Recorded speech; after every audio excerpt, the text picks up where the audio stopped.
Moses stands in the Urantia story as one of the great human bridges between Macaventa Melchizedek and Michael of Nebadon. No mortal leader did more to preserve the road by which the world would later receive the fuller revelation of the Father. The Urantia Book calls Moses the greatest character between Melchizedek and Jesus, a joint gift to the world of the Hebrew race and the Egyptian royal family. He was born of two streams. His mother came from the royal family of Egypt. His father was a Semitic liaison officer between the Egyptian government and the Bedouin captives. In him, the culture of the Nile and the suffering of the captive Semites met in one unusually versatile human personality. And that versatility would be needed. Moses did not lead a simple nation. He led a mixed and difficult people, a polyglot horde of enslaved Semites, Bedouins, collateral descendants of Abraham, Nahor, Lot, and related tribes, together with many nomads who attached themselves to the movement. Not all who became Israel had been in Egypt, and not all were literal descendants of Abraham. But under Moses, they were gathered, organized, disciplined, and slowly shaped into a people. Yahweh had been worshipped by more than 100 Arabian tribes. To many, he was a god of the desert, a god of fire, thunder, volcano, smoke, and fear. Moses knew there was more.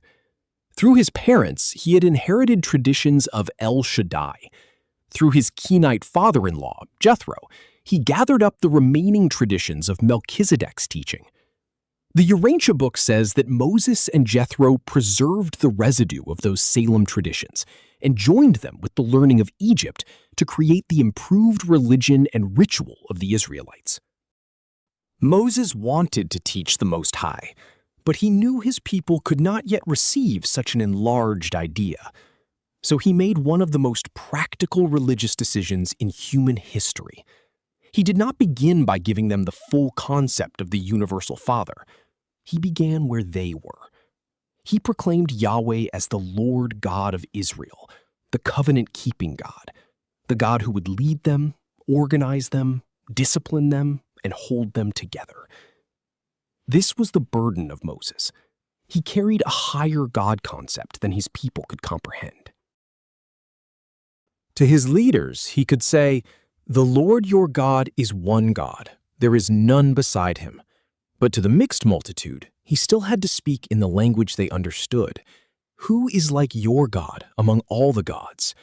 He gave them as much truth as they could bear. Moses first sought freedom by diplomacy. He and his brother negotiated with the king of Egypt, and an agreement was made that the Semites could depart peacefully for the Arabian desert.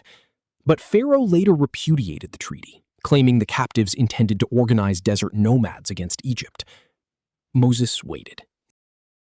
Then, when Egypt's military forces were occupied by threats from Libya in the south and a Greek naval invasion from the north, Moses led the people out in a carefully planned night flight. The Exodus, in the Urantia account, was not a random panic of escaping slaves. It was the work of an organizer. But liberation from Egypt was only the beginning. The greater slavery was in the mind. The people had to be freed from fear, fetish, tribal magic, and spiritual ignorance. Moses forbade idols. He resisted the making of images. He declared that at Horeb they had seen no similitude of God. He made a brave stand against fetishes and the golden calf symbolism of the herdsman's Yahweh. Yet, even this noble prohibition would later be misunderstood. In Jesus' day, the Master explained that Moses had been justified in combating idolatry among the darkened minds of his age, but that Moses' children had misunderstood him, even making false gods of his prohibitions. Jesus taught that once the Father is revealed more fully, beauty and art need not be confused with idolatry. This is important. Moses was not the enemy of beauty. He was fighting spiritual darkness. At Sinai, the world of nature itself seemed to become his pulpit. The Urantia Book presents Horeb as volcanically active, and the eruption of the mountain deeply impressed the people. Fire, smoke, thunder, and quaking earth became the dramatic background against which Moses could anchor his teaching in the imagination of a fearful people. He used fear because his generation was still governed by fear. He had a great vision of God, but he was also a child of his age. He believed in providence, but he had also absorbed Egyptian ideas about the supernatural control of the Nile and the forces of nature. He sincerely taught that obedience would bring prosperity, health, fertility, victory, and national power. This was not yet the religion of Jesus.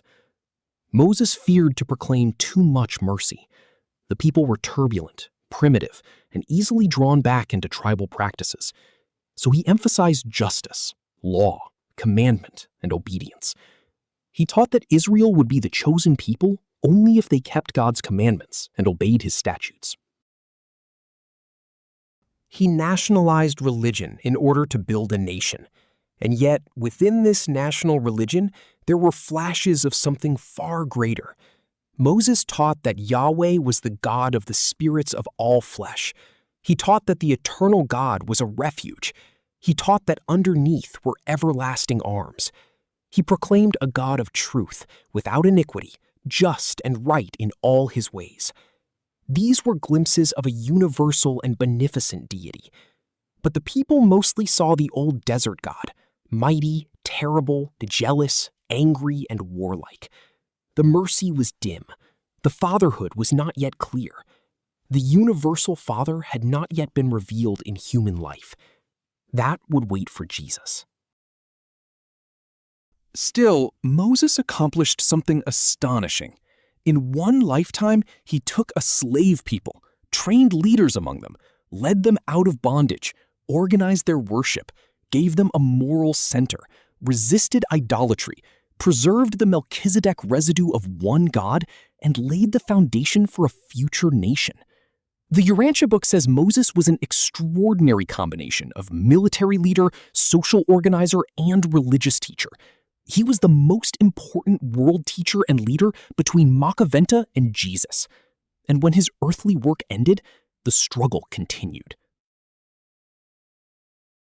After the death of Moses, his lofty concept of Yahweh rapidly deteriorated.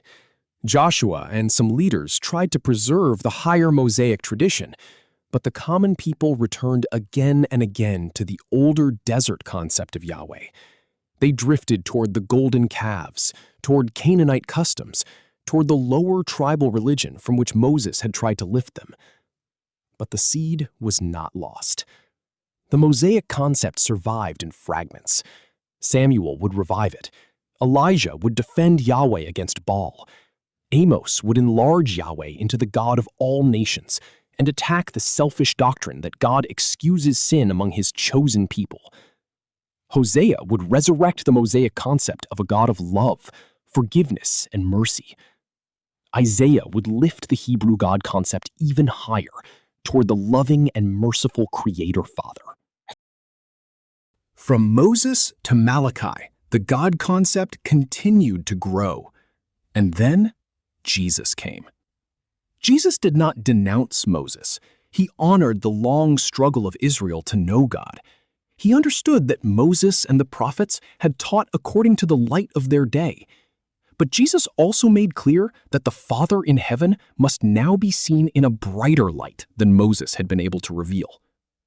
When Jacob of Crete asked how Jesus could teach a compassionate Father when Moses and the prophets had taught a jealous and wrathful God, Jesus answered that the concept of God had enlarged from the days of Moses through Amos and Isaiah. Then he declared that he had come in the flesh to reveal the Father in new glory and to show his love and mercy to all people. Jesus placed Moses inside a living progression. Yahweh of the Sinai clans was an early concept. Moses exalted that concept into the Lord God of Israel. Melchizedek had proclaimed the Most High. The prophets enlarged the vision, but Jesus revealed the Father. Not merely the God of a tribe, nation, mountain, temple, or law, but the paradise Father of every soul. Even the 10 Commandments were part of that progression. Jesus explained that Moses gave commandments suited to the enlarging Yahweh concept of his age, but that in Isaiah's greater spiritual light, these negative commandments were transformed into the positive law of love. Love God supremely and love your neighbor as yourself. That is the arc, from fear to law, from law to righteousness, from righteousness to love, from Yahweh of Sinai to the Father of all. By the time of Jesus, the name of Moses had become a battleground. Some used Moses to defend legalism, stoning, retaliation, fasting, ritual purity, and rigid tradition. Jesus answered them carefully. He could appeal to Moses when speaking to the Sadducees about resurrection because they accepted only the so-called books of Moses.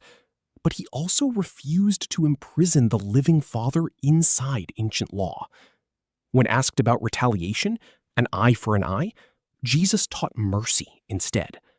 When accused over the law of Moses concerning adultery, he refused to let the law become a weapon of hypocrisy.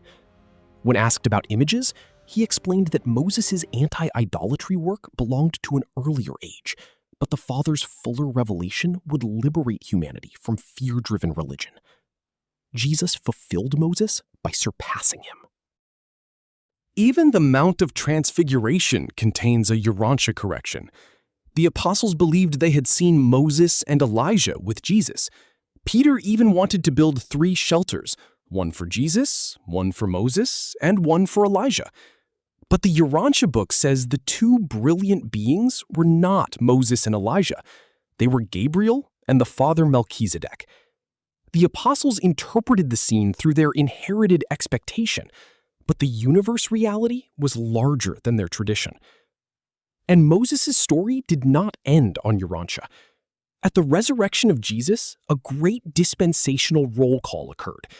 Gabriel summoned the archangels, and by the mandate of Michael, the dead of a Urantia dispensation rose. Survivors who had fallen asleep since the days of Adam and had not already gone on to judgment appeared in the resurrection halls of Mansonia, ready for Urantia investiture. This was the 3rd complete planetary roll call, the first at the arrival of the planetary prince, the second in the time of Adam, and the 3rd at the Urantia resurrection of Jesus. And after Michael's elevation to full sovereignty, the 24 seats around the judgment seat on Jerusem were established. These are the 4 and 20 counselors, the Urantia Advisory Council, seen by John the Revelator as the 4 and 20 elders. Among them is Moses. The Urantia Book identifies him there as the emancipator of a remnant of the submerged violet race and the instigator of the revival of the worship of the Universal Father under the name of the God of Israel. This is the cosmic recognition of Moses. On earth, he was misunderstood, burdened, resisted, and followed by a people who often fell backward. But on Jerusem, he serves among the selected personalities who advise concerning Urantia and who are connected with the resurrection roll calls and phases of mortal ascension on isolated worlds. The emancipator became a counselor. The desert leader became part of the system administration. The man who struggled to teach slaves the first crude upward concept of one God now serves in the larger universe program of helping Urantia's children rise. Moses did not reveal the Father as Jesus did, but Moses kept alive the road. He gathered the fading light of Melchizedek. He placed it inside a people. He disciplined that people with law. He gave them a God concept they could hold. He lifted Yahweh from the smoke of Horeb toward the Lord God of Israel. He gave the prophets something to build upon. He prepared the spiritual ancestry through which Michael could later appear on Urantia. So Moses is not merely a figure of the past.